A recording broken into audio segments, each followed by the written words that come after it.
In November of 1995, At the Gates released Slaughter of the Soul, and it became one of the most important heavy metal albums of the 1990s. But its impact on modern heavy metal has had a long-lasting legacy, perhaps even making it one of the most significant metal albums of all time. This album, along with albums by In Flames and Dark Tranquillity, helped in the evolution of death metal and established Gothenburg, Sweden as an epicenter for extreme metal, particularly for the subgenre known as melodic death metal or melodeath. Even if you're not a fan of melodeath, you've likely heard bands in other genres that were directly influenced by At the Gates and this album. Raymond Westland of the Midlands Rocks argues that, with the release of Slaughter of the Soul, At the Gates delivered an instant classic that, together with Carcass's Heartwork, formed the template for a whole new generation of bands, including Killswitch Engage, God Forbid, and Chimera.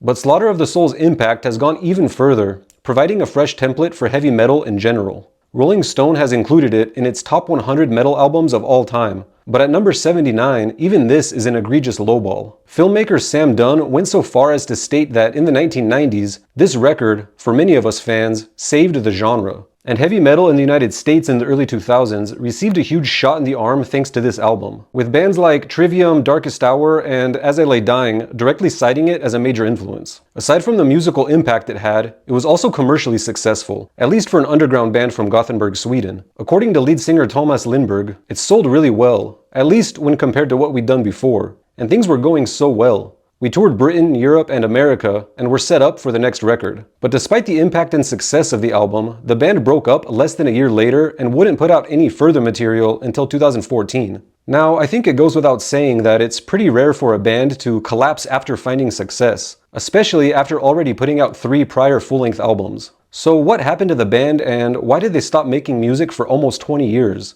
And what drove them to start playing together again?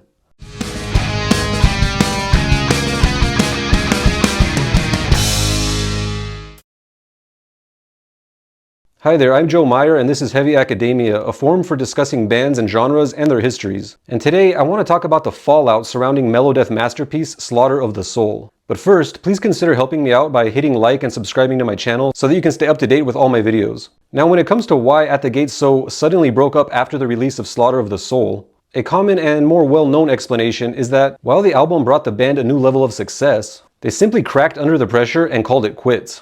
Guitarist Anders Bjorler in particular seems not to have taken the newfound attention and the touring responsibilities very well. His brother and At the Gates bassist Jonas also said that Anders wrote about 70 to 80% of the music, so it made sense that the band ended when he left. And Thomas Lindberg said in an interview that Anders couldn't deal with the pressure. It was as simple as that. Anders himself would corroborate this, revealing that I was the one who quit, I guess. There was so much touring, like 8 months straight, no money, a lot of alcohol, and there were some, not really fights, but some, grumpiness within the band. In addition, there wasn't so many people at the shows, like 200, 300. So picking apart this statement is a bit revealing. At first, it seems to confirm that the reason the band broke up so quickly after Slaughter of the Soul was that Anders couldn't deal with the pressures of a heavy touring schedule. However, looking a bit deeper, and that explanation only leads to even more questions. Almost immediately after At the Gates broke up, Anders, Jonas, and At the Gates drummer Adrian Erlandson formed a new band, The Haunted. And their new thrashy metal band was almost immediately successful. Due to the impact of Slaughter of the Soul, The Haunted were quickly signed to At the Gates' former label Earache, and were hyped up in some media outlets.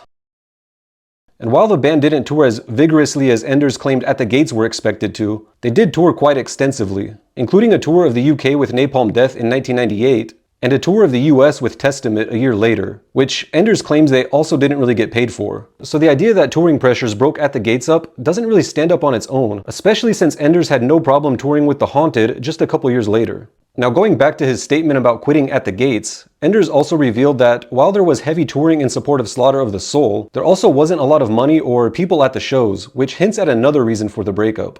Even though Slaughter of the Soul was relatively successful upon release, it wasn't enough to get a struggling band to commit to further hardships, especially one that had very nearly reached their breaking point, and may have carried the trauma of previous experiences with them. While still on indie label Peaceville, before releasing Slaughter of the Soul, the band had a pretty disastrous tour that members claim left them in heavy debt and full of bad blood. And to make matters even worse, they got stranded in England on the side of the road after the label failed to book them any accommodation. Anders had this to say about the time around the release of Slaughter of the Soul. Yeah, we struggled a lot the first couple of years, like all bands do in the beginning. Slaughter of the Soul wasn't an overnight success, but we noticed as we got bigger tours with Napalm Death and Morbid Angel, and better press and promotion through Earache Records, things started to happen and the wheels started turning. However, it wasn't until maybe 5 years after we'd split up that we noticed that we and that album had received some kind of cult status, mainly with the help of new bands from the US, like Killswitch Engage, Unearth, and the northeastern hardcore scene, who mentioned us as an inspiration in interviews.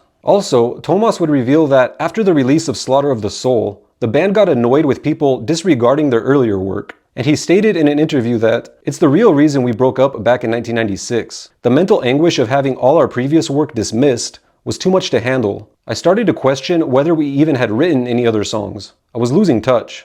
So it seems that in addition to the pressures of touring in support of Slaughter of the Soul, the band just couldn't get over the hard times they had leading up to it.